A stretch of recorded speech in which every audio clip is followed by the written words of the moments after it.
సమస్త జగములు రక్షించే సకల జ్ఞానమూర్తి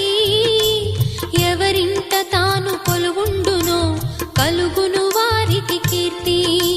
సకల సంపదల మూలము సుమనోహరి లక్ష్మి శ్రీ చక్రవాసిని మాత శ్రీ విష్ణు ధర్మ పత్ని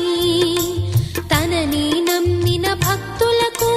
దరిద్రమును బాపు కొలిచెడి వనితల కొంగులలో బంగారము నింపు అష్టలక్ష్ముల రూపున అవతారం దాల్చినది కష్టములను తొలగించగా భూమిలో వెలసినది లక్ష్మీదేవి కథా శ్రీ లక్ష్మీదేవి కథా లక్ష్మీదేవి కథా శ్రీ లక్ష్మీదేవి